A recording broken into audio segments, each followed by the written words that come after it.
subscribe to this channel and press the bell icon. Never miss any update. Hello dear students, मैं हूं आपका instructor Pranay Kumar और आप देख रहे हैं Gyanodaya coaching centre YouTube channel. और आज की इस वीडियो में मैं आप लोगों के लिए Bihar board class 12th English का जो सिलेबस है न्यू सेशन उसे लेकर के आया हूं।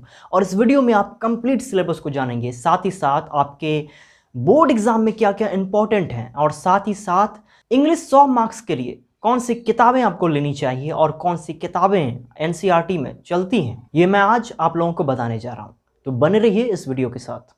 देखिए डियर स्टूडेंट्स, सबसे पहले लिखा हुआ है Bihar board English 100 marks syllabus, और ये जो हमारा है ये एक नए सेशन का है। तो एक बार ध्यान देते हैं कि बुक्स आपको कौन सी लेनी होंगी। तो रेनबो पार्ट 2, बहुत स्टूडेंट्स इसको सोचते हैं कि ये जो पार्ट 2 लिखा हुआ है इसका पार्ट 1 भी होगा। तो पार्ट 1 जो है वो 11th में है और पार्ट 2 12th में है। तो रेनबो पार्ट 2 एक किताब होगी, स्टोरी ऑफ इंग्लिश एक दूसरी किताब होगी, और इंग्लिश ग्रामर। अब इंग्लिश ग्रामर के लिए बिहार बोर्ड ने कोई सजेशन नहीं दिया है, सजेस्ट नहीं किया है कि यही किताब पढ़िए। आपको कोई भी जो सुटेबल लगे वो किताब ले सकते हैं। तो देखिए, अगर आप देखना चाहें कि स्टोरी ऑफ इंग्लिश की किताब कैसी होती है, तो ये आपके सामने जो इमेज आ रहा है ये स्टोरी ऑफ इंग्लिश का बुक का कवर है। और रेनबो पार्ट 2 ये है रेनबो पार्ट 2।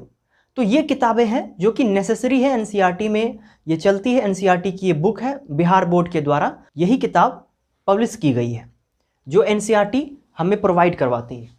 अब देखिए, रेनबो पार्ट 2 में आपका प्रोज भी है और पोइट्री भी है। आइए कुछ और डिटेल्स में जानते हैं कि रेनबो पार्ट 2 में क्या क्या होंगी। इसके प्रत्येक चैप्टर को भी मैं बताऊंगा। तो सबसे पहले देखिए रेनबो पार्ट 2, इसमें 11 चैप्टर हैं प्रोज के और 10 चैप्टर हैं पोइट्री के। क्या चैप्टर हैं आपको आगे बता दिए जाएंगे और इसका पीडीएफ भी आपको मिलेगा। तो आगे चलते हैं। स्टोरी ऑफ इंग्लिश में भी कुछ क्वेश्चंस आपसे सब्जेक्टिव और ऑब्जेक्टिव दोनों ही पूछे जाएंगे, और फिर इंग्लिश ग्रामर तो है ही। तो आइए, अब 100 मार्क्स को किस प्रकार से बांटा गया है। तो जाहिर सी बात है कि कुछ भाग ऑब्जेक्टिव का होगा और कुछ भाग सब्जेक्टिव का होगा। तो ऑब्जेक्टिव और सब्जेक्टिव दोनों ही 50-50 मार्क में, यानी 50-50 मार्क्स में बांट दिए गए हैं। यानी 50 मार्क्स का ऑब्जेक्टिव होगा और 50 मार्क्स का सब्जेक्टिव होगा। देखिए, ऑब्जेक्टिव और सब्जेक्टिव को इस प्रकार से बांटा गया है कि ऑब्जेक्टिव अगर क्वेश्चंस की संख्याएं 100 होती है, यानी 100 क्वेश्चंस अगर होता है, तो आपको अटेम्प्ट ओनली 50 को करना होता है। अब ये कोविड के दौरान था, ये जो महामारी आई थी उसके दौरान ये बढ़ा के दिया गया था, ये चॉइस ऑप्शंस ज़्यादा थे। तो हो सकता है कि इस बार डिक्लेयर करेगा बिहार बोर्ड कि 60 ही आपके पास क्वेश्चन है और आपको अटेम्प्ट ओनली 50 को करना है, 50 ही आपको बनाना है। तो ये दोनों आप दिमाग में लेकर के चलेंगे कि 100 ऑब्जेक्टिव भी हो सकता है और 50 को बनाना है, 60 ऑब्जेक्टिव हो सकता है और उसमें से 50 को बनाना है। तो यहाँ पर बात क्लियर हो गया। तो आइए अब थोड़ा और डिटेल में चलते हैं कि अब हमें जो ऑब्जेक्टिव है, ऑब्जेक्टिव को किस प्रकार से बांटा गया। तो ऑब्जेक्टिव को टेक्स्ट बुक से भी बांटा गया और इंग्लिश ग्रामर से भी। तो जो टेक्स्ट बुक्स यानी कि जो किताब है, 2 किताबें मैंने बताया, रेनबो पार्ट 2 और स्टोरी ऑफ इंग्लिश। तो जो टेक्स्ट बुक्स है उससे आपका 20 मार्क्स का होगा प्रश्न ऑब्जेक्टिव में, और जो ग्रामर है उससे 30 मार्क्स का प्रश्न पूछा जाएगा।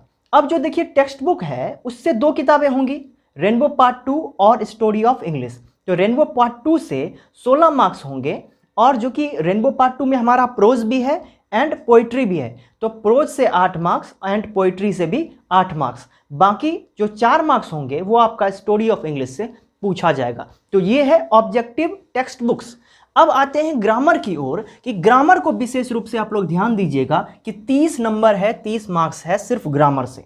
देखिए, जो पहला जो क्रम हमने बनाया ये बहुत ही सटीक है। अब आप कहेंगे कि इससे कितने मार्क्स आते हैं वो भी मैं बताऊंगा। देखिए, नाउन एंड प्रोनाउन है ना लिखा हुआ, लेकिन आप पूरे के पूरे पार्ट्स ऑफ स्पीच को ही कवर कर लीजिए। नाउन से पूछे जाएंगे, जैसे जीरंड से पूछ देता है, और प्रोनाउन यानी कि पॉजेसिव प्रोनाउन से पूछ देता है प्रश्न, तो नाउन एंड प्रोनाउन से पूछे जाएंगे। सब्जेक्ट वर्ब एग्रीमेंट से आपका क्वेश्चन होगा। सब्जेक्ट वर्ब एग्रीमेंट सिंटैक्स का एक पार्ट है जो कि आप जानते ही हैं कि उचित जगह पर उचित वर्ब का जो चयन किया जाता है उसे सब्जेक्ट वर्ब एग्रीमेंट में रखा जाता है। इसका अगर आप चाहते हैं स्पेसिफिक वीडियो जरूर मैं दूंगा। मोडाल्स पूछे जाएंगे, प्रीपोजिशन पूछा जाएगा, वॉइस और नरेशन भी आपसे पूछा जाएगा, करेक्शन पूछा जाता है, स्पेलिंग करेक्शन भी पूछा जाएगा और पूरा का पूरा सेंटेंस करेक्शन भी आपसे पूछा जाएगा। आर्टिकल नंबर उठाने के लिए बहुत ही अच्छा टॉपिक है। ए एंड द वाला टॉपिक बहुत ही इजी है, यहां से आपका क्वेश्चन होगा। एंटोनिम्स एंड साइनोनिम्स से क्वेश्चन पूछे जाएंगे। और फिर टेंस, देखिए टेंस अगर मैं नहीं भी लिखता तो भी चलता, क्योंकि यहां पर मोडाल्स एंड वर्ब की चर्चा हो गई है, तो टेंस से भी क्वेश्चन होंगे, यानी कि सटीक वर्ब का चयन करने के लिए कहा जाएगा। और सब्जेक्ट वर्ब एग्रीमेंट से भी क्वेश्चन होंगे। इसके अलावा भी कुछ कुछ होते हैं, जैसे वन वर्ड सब्स्टिट्यूशन, ऐसे भी क्वेश्चन यहां से रहता है। इसको भी मैं डिटेल में जाकर के आपको बताऊंगा जब मैं क्लास लूंगा। तो ये तो सिलेबस है और कंप्लीट सिलेबस है। अब ये हमारा हो गया ऑब्जेक्टिव का भाग कि टेक्स्ट बुक से हमारा रेनबो पार्ट 2 और स्टोरी ऑफ इंग्लिश से पूछा जाएगा, और फिर ग्रामर से हमारा इतना टॉपिक से क्वेश्चन रहेगा। अब आते हैं सब्जेक्टिव की तरफ। तो सब्जेक्टिव में देखिए, सब्जेक्टिव में भी टेक्स्ट बुक से क्वेश्चन रहेंगे, जो कि आप जान चुके हैं कि टेक्स्ट बुक कितने हैं, 2 हैं, story of English and rainbow part 2। और रेनबो पार्ट 2 को 2 भागों में बांटा गया है, यानी कि 2 सेक्शन में बांटा गया है। इस प्रकार से कहते हैं कि prose section and poetry section. Prose से आपको 13 मार्क्स मिल जाएंगे और पोइट्री से भी आपको 13 मार्क्स मिल जाएंगे। स्टोरी ऑफ इंग्लिश में जो क्वेश्चन रहेगा उससे आपको 7 मार्क्स मिल जाएंगे। तो ये था हमारा टेक्स्ट बुक, जो कि सब्जेक्टिव में पूछा जाएगा। अब सब्जेक्टिव में ग्रामर का भी पर्सन है जिससे पूछा जाएगा, लेकिन काफ़ी इजी है। देखिए, आपको ऐसे की तैयारी करनी होगी। आपसे लेटर राइटिंग पूछा जाता है, प्रेसी राइटिंग एंड कॉम्प्रिहेंशन। प्रेसी राइटिंग क्या होता है, एक पैराग्राफ दिया रहता है और उसे संक्षिप्त करके उसके मूल तत्वों को लिखना होता है। कॉम्प्रिहेंशन, एक पैराग्राफ दिया रहता है और उससे क्वेश्चंस पूछे जाते हैं, उसका आंसर पैराग्राफ में ही है, वहीं से खोज करके लिखना है। बस इतना ही चीज़ आपको ग्रामर से पूछे जाते हैं। तो ये हमारा बिहार बोर्ड का कंप्लीट सिलेबस है, ऑब्जेक्टिव और सब्जेक्टिव टोटल का। अब इसकी तैयारी कैसे होगी ये भी मैं आपको बताऊंगा, लेकिन उससे पहले जो मैंने आपसे कहा था कि रेनबो पार्ट 2 में प्रोज एंड पोइट्री 2 भागों में इसे बांटा गया है। 2 भाग किस प्रकार से है और कितने चैप्टर्स हैं, अगर आप उनका पीडीएफ लेना चाहते हैं तो टेलीग्राम चैनल से जुड़ जाइए। हालांकि मैं यहाँ पर जो इमेज आ रहा है ये आपका पोइट्री सेक्शन का है, यानी कि 10 आप देख सकते हैं पोइट्री है, और उसके साथ उसके लेखक के नामों को भी, यानी कि ऑथर्स जो हैं, पोएट जो हैं, उनको दर्शाया गया है। इसका आप स्क्रीनशॉट लेना चाहें तो ले सकते हैं। अब आपके सामने जो इमेज दिख रहा है ये हमारा प्रोज सेक्शन का है, और यहाँ पर 11 चैप्टर को आप ऑथर के साथ यानी राइटर के साथ देख सकते हैं। तो ये काफ़ी इजी रहेगा, आप इसका भी स्क्रीनशॉट ले लीजिए।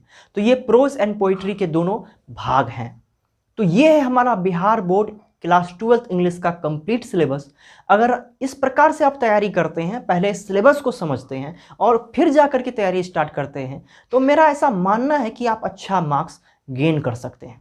तो डियर स्टूडेंट्स, ये वीडियो आपको कैसा लगा नीचे कमेंट करके जरूर बताइएगा। वीडियो आपके हेल्प में आया है तो इसे लाइक और शेयर तो कीजिएगा ही साथ चैनल पर नए हैं तो सब्सक्राइब करके बेल आइकन को हिट कर लीजिएगा, ताकि आने वाले वीडियोस के नोटिफिकेशन आपको मिल जाएंगे। फिलहाल के लिए इतना ही, मिलते हैं किसी अन्य वीडियो में।